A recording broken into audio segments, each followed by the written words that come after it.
वास्तुकार ए के बड़ीवाल का आप सभी को नमस्कार। हम ऐसा करते हैं कि आप सभी का स्वास्थ्य बहुत अच्छा रहेगा और आप अपने स्वास्थ्य के प्रति सजग रहें।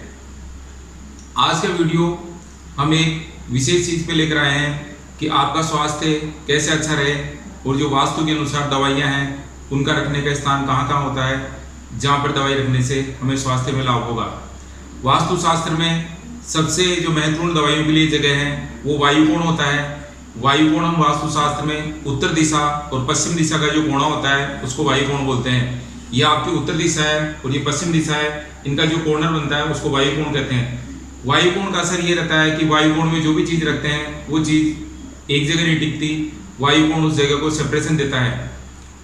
जब हमको किसी व्यक्ति का ट्रांसफर करना होता है या कन्या की शादी करनी होती है तो उसको वायुकोण में सुलाते हैं तो उस व्यक्ति का ट्रांसफर हो जाता है और कन्या की शादी हो जाती है, अर्थात वो जगह सेपरेशन देती है। दुकान में हम वायुकोण में किसी के सामान को रखते हैं तो वो सामान जल्दी बिकता है। तो वायुकोण में दवाई रखने का अर्थ ये है कि जब वायुकोण में दवाई रखेंगे तो दवाई उस जगह से विदा हो जाएगी और दवाई का उसमें ज़्यादा इस्तेमाल नहीं होगा तो हमारा स्वास्थ्य जल्दी सही होगा। तो वास्तुशास्त्र में दवाइयों को जो रखने का सबसे बढ़िया स्थान है वो उत्तर पश्चिम का कोना वायुकोण है। तो हमको जितने भी लोग हैं उनको जो दवाई है उसको वायुकोण में रखना है। तो वायुकोण में दवाई रखने से हमारा स्वास्थ्य जल्दी सही होगा। इसके पश्चात में दूसरी चीज हमको क्या ध्यान रखनी है कि वास्तुशास्त्र में ऐसी कौन सी जगह है जहाँ पर हमको दवाई बिल्कुल नहीं रखनी, यानी दवाई जहाँ पे नहीं रखनी है वो जगह कौन सी है। तो दक्षिण पश्चिम का जो कोण होता है, जो नैऋत्य कोण है, उसमें हमको दवाई नहीं रखनी, क्योंकि नैऋत्य कोण का ये खास बात होती है कि नैऋत्य कोण में जिस चीज को रखते हैं उसकी संख्या में वृद्धि होती है। तो दक्षिण पश्चिम का जो कोण है जिसमें हम पैसे रखते हैं, ज्वेलरी रखते हैं, जमीन के कागज रखते हैं, किसी चीज को हमको होल्ड करना है वो चीज हम वहाँ पे रखते हैं, तो वहाँ हमको दवाई नहीं रखनी। दक्षिण पश्चिम के कोने में नैऋत्य कोण में दवाई रखने से दवाई की संख्या में वृद्धि होती है, इसलिए नैऋत्य कोण में दवाई नहीं रखनी। इसके पश्चात किसी व्यक्ति के घर में दवाई का हमको ज़्यादा स्टॉक करना है, उसकी जगह हम कहाँ रख सकते हैं। तो वास्तुशास्त्र में उत्तर दिशा है, उत्तर दिशा में ईशान कोण में कुछ जगह छोड़कर उत्तर दिशा की तरफ हम दवाई रख सकते हैं। अर्थात यदि हम उत्तर दिशा में 9 खाने करते हैं तो 9 खानों में से ईशान कोण में एक खाना छोड़कर उत्तर दिशा की तरफ जो दूसरे नंबर का खाना है वहाँ हम दवाई रख सकते हैं। दवाई का ज़्यादा स्टॉक करना है तो वहाँ दवाई हम रख सकते हैं, उस दवाई की गुणवत्ता में वृद्धि हो जाती है। जैसे कोई व्यक्ति है वो 3 महीने की कोई व्यक्ति दवाई लेके आया है, कई बार डॉक्टर होते हैं जो बड़ी बीमारी होती है उसमें एक साथ 4-5 महीने की दवाई लिख देते हैं, वो दवाई हम इकट्ठी ला के रखते हैं। तो जो दवाई का हमको एक पत्ता रखना है वो तो हमको वायुकोण में रखना है, वो इकट्ठी हमारे पास बहुत सारी दवाई है तो वो हम ईशान कोण के अंदर एक खाना छोड़कर उत्तर दिशा वाली जो अलमारी है उसके अंदर दवाई का जो स्टॉक है उसको रख सकते हैं, तो उससे दवाई की गुणवत्ता में वृद्धि होगी। अब हमारे पास वास्तुशास्त्र में 3 जगह जो है वो हम समझ में आ गई। पहली जगह है उत्तर पश्चिम का कोना वायुकोण है, उसमें हमको दवाइयाँ रखनी है। दूसरी बात हमको ध्यान रखनी है भी हमको दवाई कभी भी दक्षिण पश्चिम के कोने में नहीं रखनी, दक्षिण पश्चिम के कोने में हमको दवाई कभी नहीं रखनी। तीसरी जगह है कि यदि हम दवाई इकट्ठी ला रहे हैं और उसका स्टॉक हमने कर रखा है तो वो हमको उत्तर दिशा में ईशान कोण को छोड़ के दवाई रखनी है, ये दवाई रखने की जगह हो गई। अब इसमें विशेष बात ध्यान देने की ये है कि हम ये कौन सी दवाई की बात कर रहे हैं, क्योंकि दवाइयाँ कई तरह की होती है। आयुर्वेदिक दवाई होती है, होम्योपैथी दवाई होती है, एलोपैथी दवाई होती है, कोई हम एनर्जी बूस्टर है, इस तरह की कोई दवाई है ड्रिंक के लेते हैं, तो उनके में कौन सी दवाई की हम बात कर रहे हैं। तो ये है कि जो अंग्रेजी दवाइयाँ होती है, जो एलोपैथिक दवाई है, उन दवाइयों को हमको वायुकोण में रखना है। उसमें लिक्विड दवाई है, सिर्फ वो भी रख सकते हैं, टैबलेट भी रख सकते हैं, कैप्सूल भी रख सकते हैं, इंजेक्शन भी रख सकते हैं, यानी सभी तरह की जो अंग्रेजी दवाइयाँ हैं वो दवाई हमको वायुकोण में रखनी है। इसके साथ में हम किसी भी पद्धति से इलाज करा रहे हो, आयुर्वेदिक, होम्योपैथी, एलोपैथी, कोई भी पद्धति से इलाज करा रहे हो, तो वो जो हमारी दवाइयों के जो कागज है, दवाइयों की रिपोर्ट है, जांच है, ईसीजी है, एक्सरे है, सोनोग्राफी है, एमआरआई रिपोर्ट है, जो भी हमारी जांच है और दवाइयों की पर्चियाँ हैं, उसकी जो फाइल है वो हमको वायुकोण में रखनी है। उसकी जो फाइल है उस फाइल का जो कलर है हमको 2 कलर कर ले सकते हैं, एक तो पिंक कलर और रेड कलर ले सकते हैं, दूसरा इसमें हम जो केसरिया कलर है वो कलर ले सकते हैं। ये दोनों कलर इसमें ले सकते हैं। तो केसरिया कलर और जो रेड कलर है वो एनर्जी को दर्शाता है। यदि हम इसमें रेनबो के अंदर जो कलर होते हैं उसमें रेड कलर अपन देखेंगे तो रेड कलर का जो तरंग दैर्घ्य होता है लैम्डा वो ज़्यादा होता है, और रेड कलर में एनर्जी ज़्यादा होती है। तो रेड कलर है वो एनर्जी को दर्शाता है, उसमें प्रोग्रेस जल्दी होती है। सनी का जो कलर होता है ब्लैक कलर होता है, वो उसकी स्पीड कम होती है, वो स्पीड कम करता है। तो हमको ब्लैक कलर की जो फाइल है उसके अंदर कागज नहीं रखने, हमको रेड कलर, पिंक कलर और केसरिया कलर जो है उन कलर की हमको इसके अंदर फाइल रखनी है। इसके पश्चात हमको ये देखना है कि वो दवाई का जो डिब्बा होता है कौन से कलर का हो। तो इसमें सबसे जो बढ़िया है वो ग्रीन कलर है, यानी ग्रीन कलर के अंदर यदि हम दवाई का जो डिब्बा ग्रीन कलर हो तो उसमें हम ग्रीन कलर का कागज लगा सकते हैं, या डिब्बा ग्रीन कलर का हो, प्लास्टिक का डिब्बा हो, कागज का कोई भी, तो ग्रीन कलर का हम डिब्बा रख सकते हैं। इसके पश्चात हमको इसमें एक काम और कर सकते हैं, जब हमारी कभी स्वास्थ्य में कोई विशेष स्थिति होती है, जैसे किसी आदमी के घर में कोई कील ठोक रहा था, उसकी कील लग गई या ब्लेड कट गई, या नाखून काट रहा था, उसके नाखून में कोई ब्लड आ गया, तो हम घर में ढूंढते रहते हैं कि उसके अंदर हमको एंटीसेप्टिक है, लिक्विड है, कोई चीज लगानी हो, कहाँ रखी हुई है। सारे घर के सदस्य उसको ढूंढते हैं। तो हम इस तरह का छोटा सा कोई डिब्बा बना सकते हैं, इस तरह का कोई डिब्बा बना सकते हैं। उस पर हम लिख सकते हैं दवाई का डिब्बा, फर्स्ट एड बॉक्स लिख सकते हैं। उसके अंदर जो जरूरी चीजें हैं, जैसे एंटीसेप्टिक है, लिक्विड एंटीसेप्टिक है, दवाई है, बाम है, सिर दर्द की बाम है, पेन दर्द की बाम है, वो सब हम उसमें एक डिब्बे में रख सकते हैं। वो डिब्बे को उत्तर पश्चिम कोने में रखना है। तो आपको इससे दो फायदे होंगे, एक तो आपने डिब्बे को उत्तर पश्चिम कोने में रखा तो स्वास्थ्य का लाभ होगा। दूसरा फायदा आपको ये होगा कि घर के किसी भी सदस्य को आप बोलोगे कि दवाई का डिब्बा लेके आओ, तो उसकी एक जगह निश्चित है, तो वो घर का सदस्य उत्तर पश्चिम कोने में जाके वो दवाई का डिब्बा लेके आ सकता है। इसके पश्चात कई लोग हमको ये बोलते हैं कि हमारा घर बहुत छोटा है, तो हम एक कमरे में कैसे रखें। कई लोग कहते हैं कि साहब बेडरूम में दवाई नहीं रख सकते। तो हमको ये देखना है कि जिस व्यक्ति की जितनी जगह होगी, जैसी परिस्थिति होगी, उसी के हिसाब से काम होगा। जिस प्रकार किसी आदमी का कार खरीदने का योग है, अब उसके पास में 1 करोड़ रुपए है तो मर्सिडीज बेंज कार खरीद लेगा, उसके पास 2 लाख रुपए हैं तो वो कोई पुरानी सेकंड हैंड आल्टो है इस तरह की कोई कार खरीद लेगा, यानी कोई छोटी कार खरीद लेगा। इसी प्रकार हम देखें कि जिस व्यक्ति का घर बहुत बड़ा है तो वो उसके उत्तर पश्चिम कोने में कोई स्टोर बना हुआ है तो उसकी दवाई की अलग से जगह हो सकती है। और जिस व्यक्ति के पास में एक कमरा ही है तो अपना जो कमरा है वो कमरा जो बेडरूम है या हॉल है, उस कमरे के उत्तर पश्चिम कोने में वो दवाई रख सकता है। यदि किसी व्यक्ति के एक ही कमरा है तो एक ही कमरे में व्यक्ति खाना बना रहा है, एक कमरे में सो रहा है, तो अपने कमरे के उत्तर पश्चिम कोने में रख लेगा। यदि उसके पास में 5-6 कमरे हैं, उत्तर पश्चिम के कोने में अलग से कमरा है, तो उत्तर पश्चिम के कमरे के कोने में भी उत्तर पश्चिम के कोने में वो दवाई रख लेगा। इस प्रकार जैसी जगह हो उस व्यवस्था के अनुसार काम होगा। इसके बाद में दवाई के विषय में हम और भी यदि गहराई से सोचते हैं तो जितनी भी पद्धतियां हैं दवाई की, उन सब पद्धतियों के हिसाब से हम देखें तो उसमें दवाई का अलग अलग स्थान बनता है। वर्तमान समय में हम देखते हैं कि जो अंग्रेजी दवाई है और जिसको हम एलोपैथी बोलते हैं, वो जो दवाई है उसका प्रचलन वर्तमान समय में ज्यादा है, क्योंकि इस दवाई में तुरंत असर होता है। जब हम आयुर्वेदिक कोई दवाई लेते हैं या होम्योपैथी दवाई लेते हैं, उसका असर धीरे धीरे होता है। इसलिए वर्तमान समय में लोग अंग्रेजी दवाई या एलोपैथी की तरफ ज्यादा गौर करते हैं। तो हमको जो दवाई है वो अंग्रेजी जो दवाई है उसका अलग तरीका होता है। अंग्रेजी दवाई केवल मरीज के लिए बनी हुई है। जिस व्यक्ति की तबीयत खराब है केवल उसी व्यक्ति को अंग्रेजी दवाई लेनी है, तो हम चाहते हैं कि वो दवा घर से विदा हो जाए, इसलिए हम उसको वायुकोण में रखते हैं। इसके बाद में हम दूसरी चीज पे आते हैं कि यदि आयुर्वेदिक आप दवाई लेते हो उसको कहाँ रखना है। तो आयुर्वेदिक जो दवाई है उसको वायुकोण में नहीं रखना। आयुर्वेदिक दवाई का कौन सा स्थान है? आयुर्वेदिक दवाई का जो स्थान है वो अग्निकोण है। अग्निकोण यानी जो दक्षिण पूर्व का कोना है, जो रसोई है, वो आयुर्वेदिक दवाई का स्थान है। अब कई लोग बोलेंगे कि अग्निकोण में दवाई नहीं रखनी चाहिए, सब लोग बताते हैं कि दवाई के लिए अग्निकोण में मना करते हैं, तो मैं भी आपसे यही कह रहा हूं कि अग्निकोण में दवाई नहीं रखनी चाहिए। परंतु आयुर्वेदिक जो दवाइयां हैं वो अंग्रेजी दवाई के समान नहीं होती। आयुर्वेदिक दवाई दवाई नहीं है, आयुर्वेदिक दवाई अपने शरीर के लिए पूरक पदार्थ है, सप्लीमेंट्री है, वो आपको लेने ही लेने हैं। तो किचन जो है आपकी वो एक प्रयोगशाला है और किचन आपकी एक लैब है। यदि आयुर्वेदिक के शास्त्र के हिसाब से देखोगे तो किचन अपनी प्रयोगशाला होती है और किचन आपके जो स्वास्थ्य के लिए एक लैब है। किचन में आपकी सभी दवाइयां मौजूद होती है। किचन में जितने भी आपके पदार्थ है, हींग है, जीरा है, हल्दी है, नमक है, लहसुन है, प्याज है, ये सब चीजें एक दवाई है। इसलिए आयुर्वेदिक दवाई के लिए किचन सबसे बेस्ट है। अब इसमें आयुर्वेदिक दवाई को अग्निकोण में क्यों स्थान दिया गया है और अंग्रेजी दवाई को क्यों नहीं दिया गया? क्योंकि अंग्रेजी दवाई को यदि हम अग्निकोण में रखेंगे तो दवाइयां ज्यादा काम आएगी, और आयुर्वेदिक दवाई को अग्निकोण में इसलिए रख रहे हैं कि वो दवाई है ही नहीं, वो आपके शरीर के लिए आवश्यक तत्व है। तो हमारे को यदि कोई भी व्यक्ति आयुर्वेदिक दवाई लेता है तो आयुर्वेदिक दवाई के जितने भी पदार्थ है वो किचन में पहले से मौजूद है।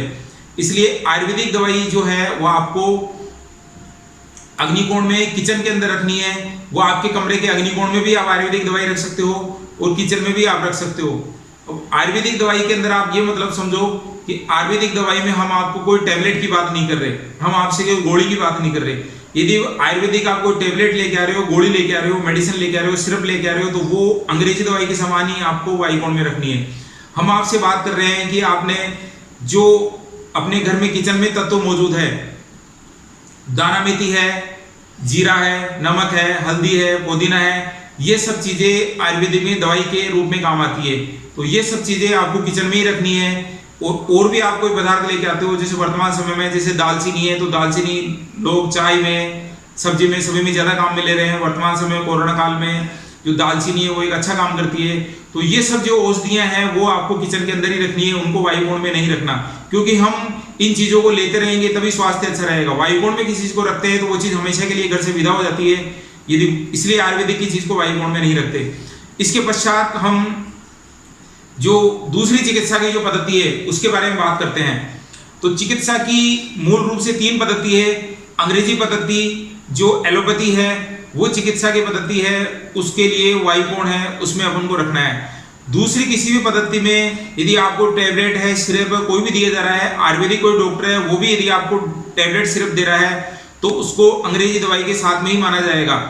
आयुर्वेदिक हम केवल उसके लिए मानेंगे जो आपको प्राकृतिक रूप से कोई तत्व है, जैसे हमने कहा भाई हल्दी है, चीनी है, दालचीनी है, ग्वारपाठा है, वो कोई तत्व आप काम में ले रहे हो तो वो आपको किचन के अंदर रखने हैं और वो हम आयुर्वेदिक मान रहे हैं। टैबलेट को हम आयुर्वेदिक रूप में नहीं मान रहे हैं। इसके पश्चात में यूनानी पद्धति और कोई भी पद्धति है उनकी सब दवाइयां भी हमको वायुकोण में रखनी है। इसके बाद में जो होम्योपैथी चिकित्सा है उसके लिए एक अलग स्थान है, क्योंकि होम्योपैथी जो चिकित्सा है वो उसमें यदि आप उसको गहराई से समझेंगे तो उसमें कोई दवाई नहीं होती। होम्योपैथी में कभी भी बीमारी का इलाज नहीं होता। अब आप बोलोगे होम्योपैथी बहुत अच्छी पद्धति है, आप इसकी बुराई कर रहे हो, उससे बीमारी का इलाज नहीं होता, तो ये बिल्कुल सही बात है। वो सबसे अच्छी पद्धति है होम्योपैथी पद्धति। तो होम्योपैथी पद्धति में एक छोटी डिब्बी होती है, उसमें व्हाइट कलर की गोलियां होती है और उसमें कोई सिरप डाला जाता है और उनको लिया जाता है। होम्योपैथी बेस्ट इसलिए है कि आपका जो पूरा शरीर है वो उसको फिल्टर करती है। होम्योपैथी में यदि आप चाहते हो कि 1 दिन में, 2 दिन में, 15 दिन में, 2 महीने में आपको फायदा हो तो उस दवाई में कभी उसका लाभ नहीं मिलता, और यदि उससे कोई फायदा हो रहा है तो वो हमेशा के लिए रहने वाला। यदि कोई व्यक्ति अपने शरीर का पूरा इलाज चाहता है तो उसको होम्योपैथी से इलाज करवाना होगा। होम्योपैथी में आपका जो सिर है वहां से लेकर पूरा शरीर है और आपका पैर का जो नाखून वहां तक पूरा इलाज होता है। तो हमारे शरीर का एक एक जो तत्व है, बाल है, नाखून है, लीवर है, किडनी है, वो सब चीज सही होती है। तो वो आपके शरीर की बीमारी को सही नहीं कर रही, पूरे शरीर को ही सही कर रही है। आपको पूरा शरीर सही हो गया, उसमें सर्दी, जुकाम, खांसी, बुखार जितनी भी दवाई है वो आपको कोई दवाई लेने की आवश्यकता नहीं पड़ती। जब आप कभी भी होम्योपैथी के डॉक्टर की शरण में चले जाते हो तो उसके पश्चात जो भी उसमें आपको प्रिकॉशन बताए जाते हैं, जैसे कई प्रिकॉशन बताते हैं आप उसमें कोई भी खुशबू की चीज खा नहीं सकते, घर में सेंट नहीं लगा सकते, सेंट की अगरबत्ती नहीं लगा सकते, उसमें आप प्याज लहसुन नहीं खा सकते। इस तरह को यदि आप ध्यान में रखकर पूरी तरीके से आप दवाई को काम में लेते हो तो उससे पूरी शरीर का इलाज हो जाता है। तो पूरी शरीर का इलाज हो गया तो उसके पश्चात आपको सर्दी, जुकाम, खांसी, बुखार कोई आपको बीमारी नहीं होती, पूरा शरीर सही हो जाता है। इसलिए इस दवाई के लिए अलग जगह है। तो उत्तर दिशा में, जब हमने अभी पहले कहा था, उत्तर दिशा में यदि हम पूरी जगह के 9 खाने कर लेते हैं तो 9 खाने करने के बाद में उत्तर दिशा में ईशान कोण के खाने को छोड़कर उत्तर दिशा में जो दूसरे नंबर का खाना है उस खाने में हमको दवाई रखनी है। उस दवाई में कौन सी दवाई रखनी है? उसमें हमको होम्योपैथी दवाई रखनी है, क्योंकि होम्योपैथी दवाई लंबा असर करती है, लंबा काम करती है। जो भी दवाई लंबा असर करेगी, लंबा काम करेगी, उसको हमको उत्तर दिशा के अंदर ईशान कोण को छोड़ के उस जगह पर रखना है। इस प्रकार आपको हमने 3 जगह दवाई के लिए बताई है। पहली जगह है वायुकोण है, तो जितने भी तरह की टैबलेट है, सिरप है, गोली है, वो आपकी कोई सी यूनानी पद्धति हो या आपको आयुर्वेदिक डॉक्टर ने दी है कोई भी दवाई है वो आपको उस जगह रखनी है। दूसरा नंबर है अग्निकोण है, किचन में रख सकते हो, अग्निकोण की किचन में रख सकते हो या कमरे के अग्निकोण में रख सकते हो। उसमें वो आपको चीजें रखनी है जो मूल रूप से प्राकृतिक रूप से साबुत जो पदार्थ है, हल्दी है, दालचीनी है, इस तरह के जो पदार्थ को हम दवाई के रूप में काम लेते हैं वो रख सकते हो। तीसरा स्थान हमने आपको बताया है कि उत्तर दिशा में ईशान कोण को छोड़ के स्थान है वो आपको होम्योपैथी के लिए बताया है। इस प्रकार 3 स्थान हमने आपको बताए हैं। तीनों स्थान इसलिए बताए हैं भी हम चाहते हैं कि सभी को भरपूर लाभ हो, कोई भी जो व्यक्ति है उस वीडियो को देखकर पूरा ज्ञान प्राप्त कर सके और सभी को स्वास्थ्य का लाभ हो, इसलिए हमको 3 स्थान हमने आपको बताए हैं।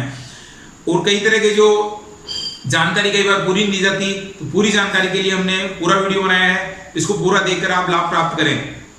इसके पश्चात कुछ कॉमन चीजें होती है, उनको विशेष ध्यान देने की आवश्यकता है कि दवाई को यदि आपने डाइनिंग टेबल पर रखा है तो किस प्रकार रखें।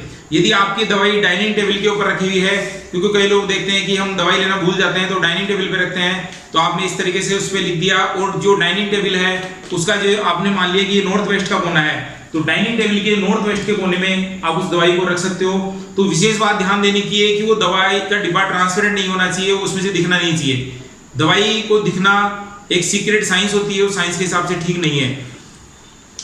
इसके पश्चात जितनी भी तरह की जो लिक्विड दवाइयां हैं उनको विशेष रूप से हमको उत्तर पश्चिम के कोने में ही रखना है। और विशेष तरीके से कलर का भी हमको इसमें ध्यान दे सकते हैं। पहले भी हमने बताया था कि जो कलर है उसका जो डिब्बे का कलर है वो उसमें ग्रीन कलर होना चाहिए, तो ग्रीन कलर के डिब्बे में यदि हम दवाई रखेंगे तो उसको विशेष लाभ हमको होगा। इसके पश्चात इसमें और हम यदि गहराई से सोचें तो कई बार लोग ऐसे बोलते हैं कि साहब जो ज्योतिषी हैं वो यदि कोई बात बताते हैं, भविष्यवाणी करते हैं, वो पूरी सही नहीं होती, किसी को इलाज बताते हैं पूरा काम नहीं करता। तो आप एक चीज को देखो कि यदि हम किसी भी डॉक्टर से दवाई लेते हैं, किसी भी व्यक्ति का इलाज कराते हैं, आपने 100 व्यक्तियों का कोई एक जांच करवाई कि 100 व्यक्तियों के लिए आप सिंपल सी बीमारी लेते हैं, जुकाम की एक सिंपल सी बीमारी है, 100 व्यक्तियों की हमने जांच करा ली, सब 100 के जुकाम है, 100 व्यक्तियों को हम एक ही तरह की दवाई सबको देते हैं, तो आप देखो उन 100 व्यक्तियों को एक जैसा असर नहीं होता। यदि मेडिकल साइंस पूरा काम करेगी तो सभी भी 100 व्यक्तियों के एक जैसा रिजल्ट आना चाहिए, वो रिजल्ट एक जैसा नहीं आता, ये सबको मालूम है। तो व्यक्ति की प्रकृति, उसकी स्वास्थ्य की परिस्थिति, उसकी इम्यूनिटी पावर, इसके हिसाब से अलग अलग असर होता है। परंतु यदि हम एस्ट्रोलॉजी के अंदर देखेंगे, उसके तरीके पे सोचेंगे तो उसके अंदर समान असर होता है। अब हम आपको ज्योतिष शास्त्र, वास्तु और मेडिकल साइंस, उन तीनों का एक मिला जुला रूप बताते हैं। और मैं 96 से वास्तु ज्योतिष का काम कर रहा हूँ और हमने बहुत सारे लोगों को स्वास्थ्य के लिए इस प्रकार के प्रयोग बताए हैं। और कोई भी व्यक्ति यदि हमको अपनी जो बीमारी है उसके बारे में फ़ोन पे कंसल्ट करता है या अपनी पर्ची पे आपकी बीमारी लिख के भेज देता है, तो हम उसको जो एक शास्त्र की किताब है उसमें देख के आपको जो मैं वीडियो में एग्जाम्पल दे रहा हूँ तो आपके स्वास्थ्य लेके हम आपको वो एग्जाम्पल दे सकते हैं।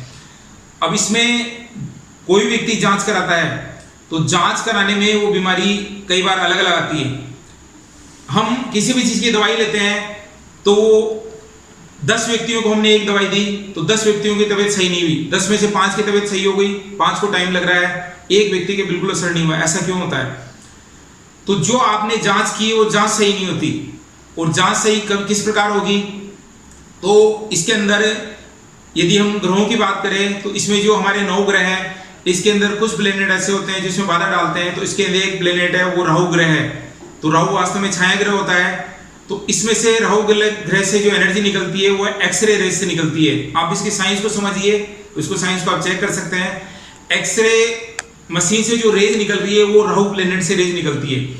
तो किसी भी व्यक्ति के राहु का टाइम चल रहा है, यानी राहु की मदद से 18 साल की है, उसका कोई छोटा पीरियड 3 साल का हो सकता है, उससे छोटा पीरियड 1 साल का हो सकता है, किसी में 15 दिन का, उसमें अंतर्दशा प्रत्यंतर्दशा हो सकती है। तो उसके शरीर में पहले से वो एनर्जी मौजूद है। 2 समान तरह की एनर्जी आएगी, वो एनर्जी सीधी नहीं रहेगी, वो एनर्जी मुड़ जाएगी। वो एनर्जी 2 एनर्जी सीधी नहीं आ सकती, वो एनर्जी फ्लक्चुएशन हो जाएगा। तो किसी व्यक्ति की जब राहु का पार्ट चल रहा है तो उसकी एनर्जी सही नहीं मिलती। आप इसको इस तरीके से चेक कर सकते हैं। और इसके लिए वैज्ञानिक तरीके से आप कोई व्यक्ति मेरे साथ में आके इसका प्रयोग कर सकते हैं। यदि हम कुछ व्यक्तियों की जन्मपत्री लें, उसमें देखें भी जिन जिन व्यक्तियों की राहु की मदद से चल रही है, आप उन सबकी जांच करवा लीजिए। उसके बाद में हम आपको सिंपल से दान करने का तरीका बताएंगे, उस दान को आप करिए। उसके बाद में जब आप जांच करवाएंगे, कि 7 दिन में आप जांच करवाते हैं, उसकी जांच की पूरी रिपोर्ट बदल जाएगी। आपका एक्सरे करवा लीजिए, उसके एक्सरे में चेंज हो जाएगा। तो अब आपको दवाई के लिए क्या करना है? आपको दवाई के लिए ये करना है कि जो राहु जो प्लेनेट है उसमें ब्लैक कलर और ब्राउन कलर पे ये होल्ड करता है। तो जब आपको आपकी बहुत दिनों से आप दवाई ले रहे हो, जांच करवा रहे हो, आपको दवाई काम नहीं कर रही, आपकी जांच सही नहीं आ रही, डॉक्टर बोलता है आपकी दवाई काम नहीं कर रही, तो आपको क्या करना है, ब्लैक कलर और ब्राउन कलर की चीज को डोनेट करना है। उसमें सिंपल सा तरीका है, आपको कोई मंत्र नहीं पढ़ना, कोई पूजा करनी नहीं करनी, कोई पाठ नहीं करना। आपको ब्लैक कलर की और ब्राउन कलर की चीज खरीदनी है और वो आपको चीज को डोनेट करना है। वो आप मंदिर में दे सकते हो, मस्जिद में दे सकते हो, गिरजाघर में दे सकते हो, पड़ोसी को दे सकते हो, रिश्तेदार को दे सकते हो, भिखारी को दे सकते हो, किसी को भी दे सकते हो। जब आप गेस्ट को खाना खिलाते हो वो भी एक दान होता है। किसी भी व्यक्ति को कोई चीज आप फ्री में दे रहे हो वो दान माना जाता है। तो आपने क्या किया कि ब्राउन कलर की जो चीज है, जैसे आप एक चॉकलेट आती है, वो चॉकलेट ब्राउन कलर की होती है, वो चॉकलेट आप बच्चों को दे सकते हो। तो ब्राउन कलर की चीज को डोनेट करने के बाद यदि आप अपनी जांच कराओगे तो वो आपकी जांच सही आएगी, पहला तरीका। उसके बाद में आप दवाई लोगे तो आपको दवाई सही मिलने की संभावना ज्यादा होगी, आपको नकली दवाई मिलने की संभावना कम होगी। इससे दूसरा फायदा। तीसरा, दवाई आपकी ज्यादा काम करेगी। तो दवाई के सही लाभ के लिए हम जो दवाई ले रहे हैं, दवाई के साथ साथ में यदि हम दान करेंगे तो दान करने से वो दवाई आपके सही काम करेगी। तीसरा तरीका है, यदि आपकी बीमारी की पहचान हो गई और बीमारी को आप जल्दी ठीक करना चाहते हो तो अलग अलग जितनी भी बीमारियां होती है सभी बीमारियों के हिसाब से अलग अलग दान बने हुए हैं। तो कोई व्यक्ति हमसे पूछना चाहेगा तो वो बीमारी हमको बताएगा तो हम उसको फोन करके उससे संबंधित दान हम बता देंगे। जैसे किसी व्यक्ति के सर्दी जुकाम की बीमारी ज्यादा है तो सर्दी जुकाम का चंद्रमा से संबंध होता है। तो चंद्रमा जितनी भी चीजों को होल्ड करता है, जैसे मोती है, पानी है, दूध है, क्रीम कलर की जो चीजें हैं वो चंद्रमा होल्ड करता है। तो चंद्रमा की और पानी की चीजों को जो व्यक्ति दान करेगा तो चंद्रमा से संबंधित जुकाम है, निमोनिया बीमारी में लाभ होगा। हमको दवाई के बारे में एक विशेष ध्यान ये रखना है कि एक सीक्रेट साइंस होती है और सीक्रेट साइंस दुनिया में सबसे बड़ी साइंस है। तो इसको हम दवाई में कैसे उपयोग कर सकते हैं वो आपको बता देते हैं कि आपको अंग्रेजी, आयुर्वेदिक, यूनानी कोई भी पद्धति की जो दवाई लेते हो उस दवाई को आपको जिस डिब्बे में रखना है वो डिब्बा बंद होना चाहिए। दवाई बाहर से दिखाई नहीं देनी चाहिए। वो इस तरह का डिब्बा हो सकता है, इस तरह का डिब्बा हो सकता है या इस तरह का डिब्बा हो सकता है। वो दवाई दिखाई नहीं देनी चाहिए। तो सीक्रेट साइंस ये बोलती है कि जो चीज आपको दिखाई देती है उसकी संख्या में वृद्धि होती है। तो दवाई के लिए विशेष ध्यान रखना है कि आपको दवाई को कांच के डिब्बे में नहीं रखना। यदि कांच का डिब्बा है तो उसको आप हटा दीजिए। दवाई को आपको बंद करके रखना है, दिखाई नहीं देनी। लिक्विड है, कैप्सूल है, कोई भी दवाई है, उसको आप दवाई को बंद करके रखना है। तो बंद करके यदि आप रखोगे तो वो आपके सीक्रेट साइंस के हिसाब से आपका स्वास्थ्य जल्दी सही होगा। इसलिए आपको दवाई को हमेशा ढक के रखना है। आज की वीडियो में हमने आपको जो दवाई को रखने की जगह बताई है उस जगह में दवाई आपको रखनी चाहिए। और दक्षिण पश्चिम का कोना जो बताया हुआ दवाई आपको बिल्कुल वहां नहीं रखनी, वहां आपको दवाई नहीं रखनी। और आयुर्वेदिक, होम्योपैथी जितनी भी पद्धति है उसके लिए हमने अलग अलग स्थान बताए हैं। तो हम ये चाहते हैं इन सबको देखकर आपका स्वास्थ्य बहुत अच्छा रहे, घर में सुख समृद्धि रहे। इसी के साथ धन्यवाद।